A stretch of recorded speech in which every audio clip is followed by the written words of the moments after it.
Once again, Programmers Live, back from where we ended. We talked about data types. I gave you some details about them.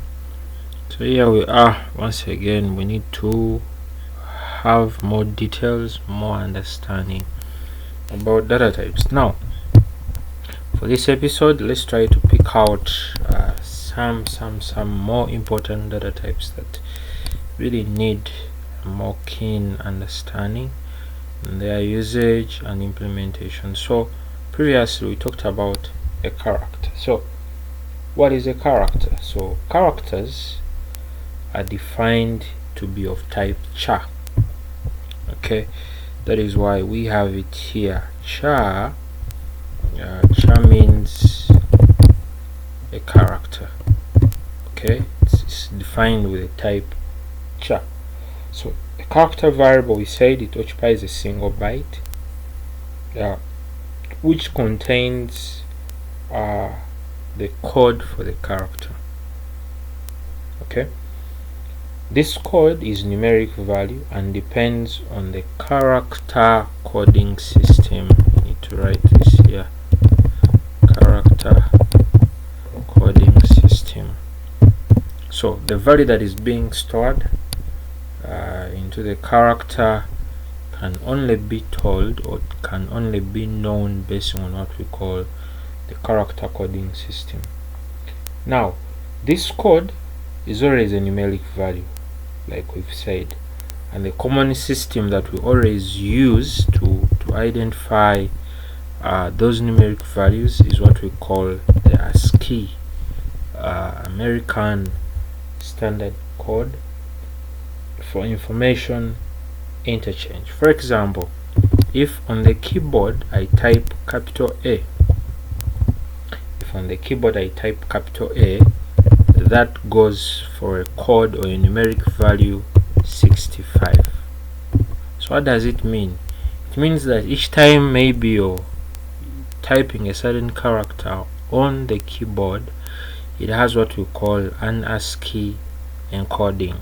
For example, if it is A, then that is 65. It is B, then that is 66.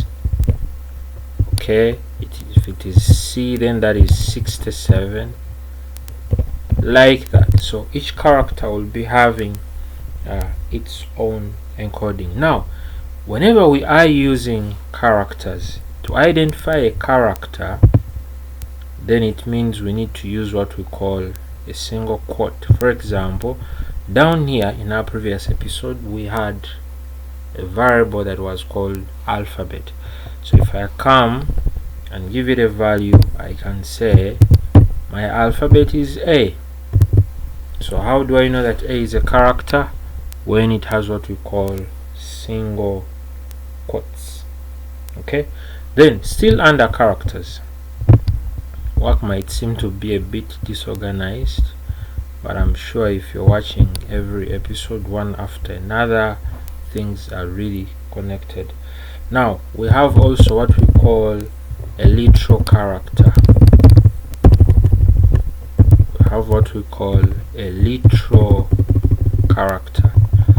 Now literals, in another way of understanding, these are called constants, but we are yet to see constants as we move to the future. Now, a literal character is a character that is enclosed into a single quote. For example, the A that I've just given you down there, that was having an alphabet A. Okay, so again, among those characters, we have what we call non-printable characters. Non-printable characters that are known as escape characters. Okay, escape characters. For this case, in most cases, these are characters that cannot easily be accessible from the keyboard. Okay, so in most cases, each language or most languages, for example the one that we are handling right now, it provides such sets of characters that will help you to handle certain scenarios that you might need. Now, in our previous program, if you remember so well, somewhere I used backward slash then n. Automatically, by doing so, I used what we call an escape character. They're represented with a backward slash. So if I say n, this means a new line. Okay, that means a new line. Then if I have r, this means a carriage return. It doesn't do any harm. Me right here in my program I used backward slash n or a new line. It doesn't do any harm. If you try out a carriage return, then you know exactly what it does. Then we have a horizontal tab. Okay, have a horizontal tab. Then, by the way, there are quite many. I'll just list out a few here. Then we have a vertical tab. Okay, then we have it's called a backspace. Then we have a null character. Then we have a form feed. Okay, we have a form feed. Then we have a single quote. Okay, like that, we have a single quote. Then we have a double quote. Double quotes are part of the language syntax, but there is a moment where you feel like you'd want to use a double quote. So how do you escape using the double quotes without causing an alarm in the compiler? So what we shall do, we shall go back to our example. But if I wanted to print the word learning with double quotes, if I come here, then if I say double quotes there, then I say double quotes there and try to run again, definitely you're going to get an error in the application. Why? Because you're misusing the double quotes. We've said double quotes are part of the language syntax. So what will you do? This is where these literal characters come in, escape characters. You escape using the double quotes. That is what it was calling for. So the word learning will come with double quotes, but without causing an alarm to the compiler. So definitely, if you try to notice down here, learning is with double quotes. Horizontal tab, you can also add one here. It means I'm going to push the content away from the edge of the screen, and it will be a little bit in the center. So the more tabs, the more space. By standard, one tab is 5 spaces. So if I add those at 10, if I add those at 15, if I add those at 20, so if I try to run again, automatically it's going to be pushed far away from the screen, almost in the center. So that is how some of these escape characters do operate. So as usual, in your free time, try and look out for more of these details. Back again. Now, in the next bit, I want us to look at what we call type modifiers. Of course, earlier on we looked at data types. We know what they are, we have given them some time, and we need to know how these data types can even be given more power, or can be enhanced or affected in one way depending on the choice of the programmer. So we can further modify some of the fundamental data types by using what we call type modifiers, and the language C++ has basically 4 type modifiers. The language has basically 4 type modifiers. One, we have what we call long. I know some of you must have researched ahead and you realize that after watching my previous episode, you never saw something like long, and you're like, hey, why did this guy never talked about this? And this was the chance. So I never talked about them because they were not part of the data types, but they were part of modifiers. Okay, so we have long, then we have short, then we have unsigned,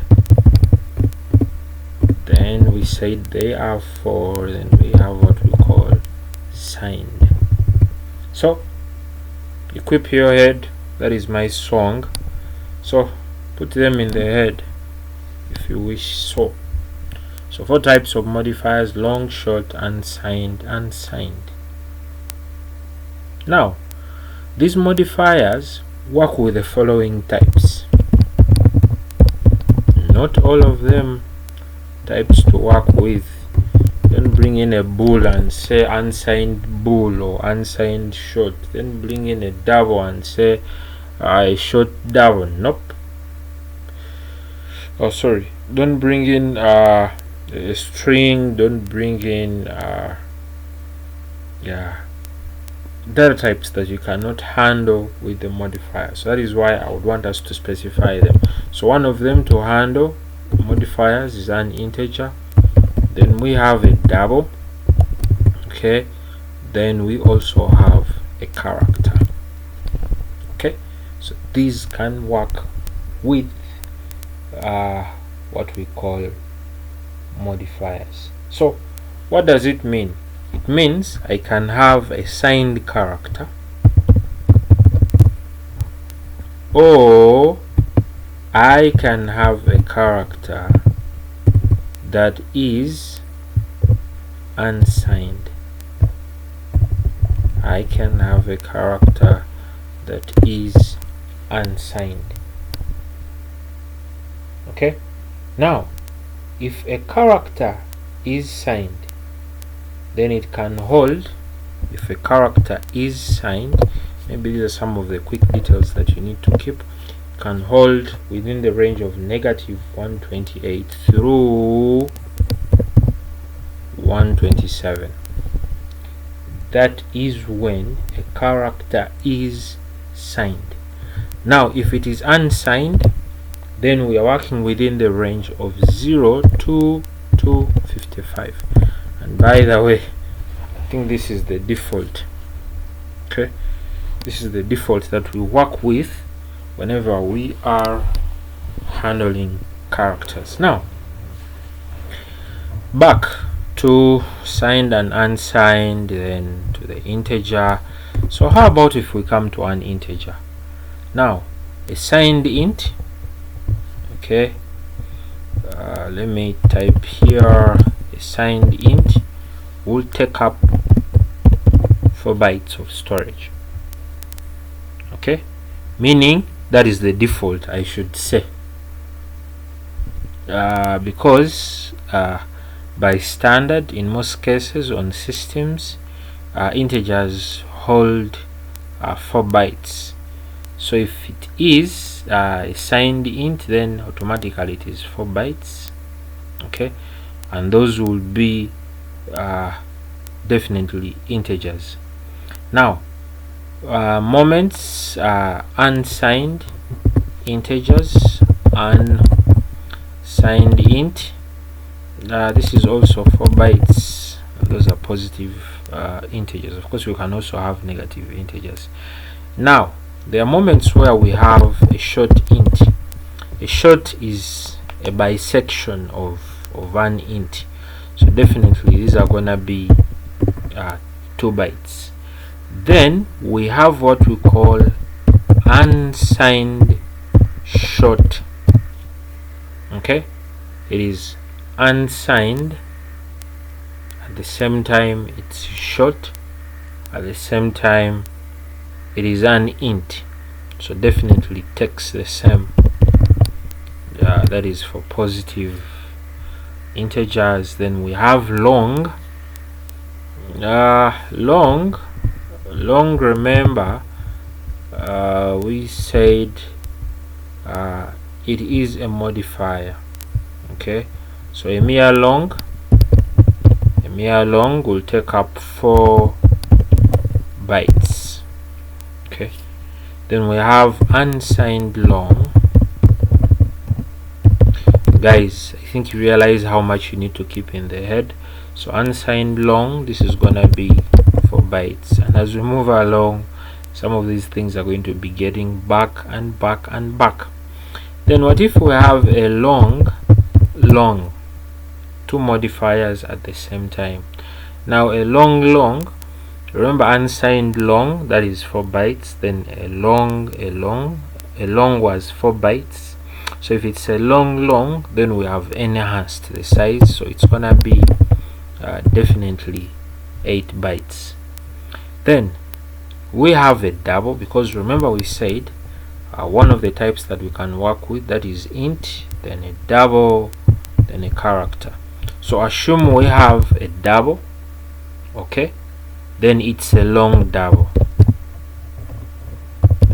Assume we have a long, then it's a long double. Automatically that is also enhanced, and those will be 12 bytes. Okay, now signed and unsigned character, I gave you the range of storage. So unit of storage, definitely it is 1 byte. Okay, since it's a single character, it's not a wide character like the one that we talked about earlier, so it will be 1 byte. Are we there? Are we good? Okay, so briefly, I don't know if you have any questions, but those are called type modifiers. Now more is yet to come about data types, and more is demanding about data types. But before we have some beautiful examples, I think the next thing that we need to look at is how do we perform the input and the output in C++. So C++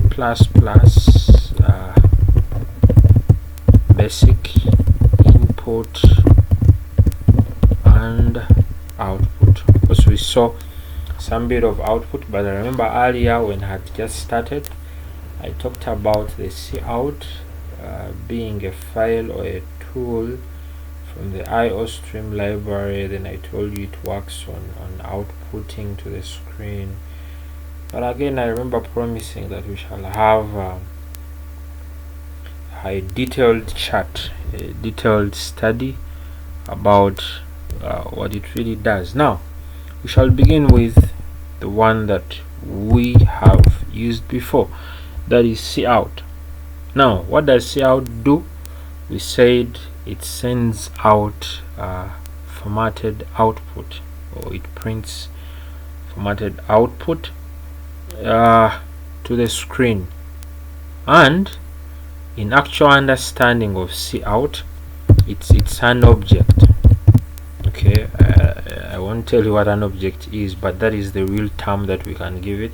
It's an object of the stream class, okay, or the IOStream class. So basically what we need to focus on right now is what it does. So it prints formatted output to the display or to the screen, and it uses these operators. So I told you we can have any number of output streams on the same output, like that. Okay, but each can be of a different output, so we can print as much as we want, but we've said it comes from the IOStream class. If you try to recall the first error that we got in our previous example, when we are trying to include in the namespace standard, it complained because it was not seeing where you're getting cout from. So cout basically comes from the namespace standard. Okay, that is why it even gave you options of something like you should have a scoped reference from the standard namespace, something like that. So basically that is what we use it for.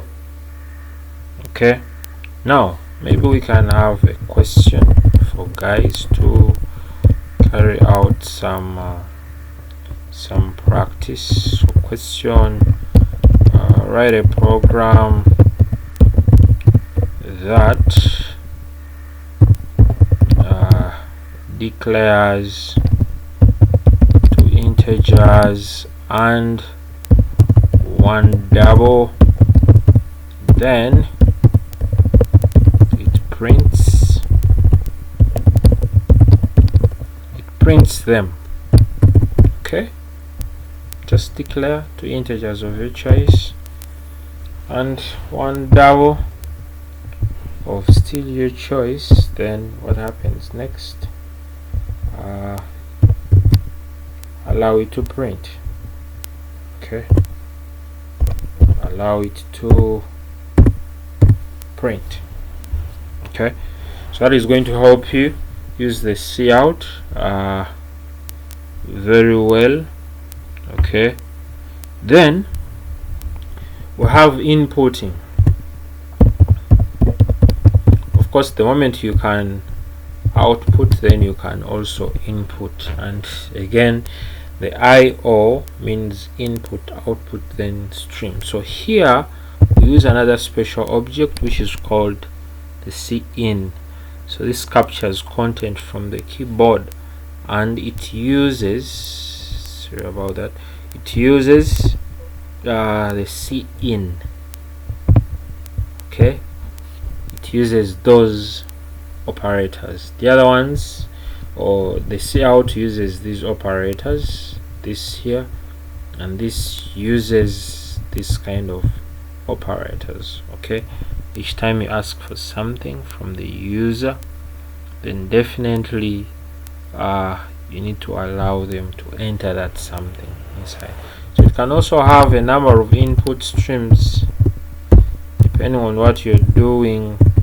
Okay, so that is what you need to know for that case. So what shall we need here? Another question.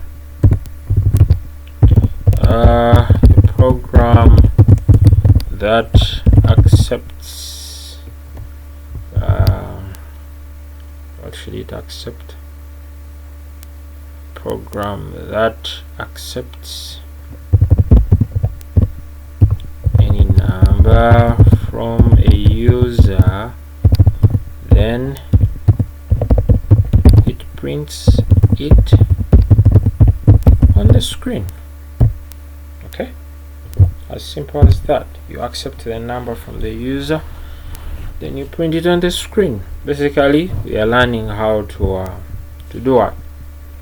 We are learning how to input and output. So briefly, so far that is what we can do at the times of input and outputting. Then we have also talked about type modifiers. We have talked about how they can be acceptable. We have talked about their units of storage. So as a program, I believe right now you are truly equipped in one way or the other before we even move any further distance. I sign out.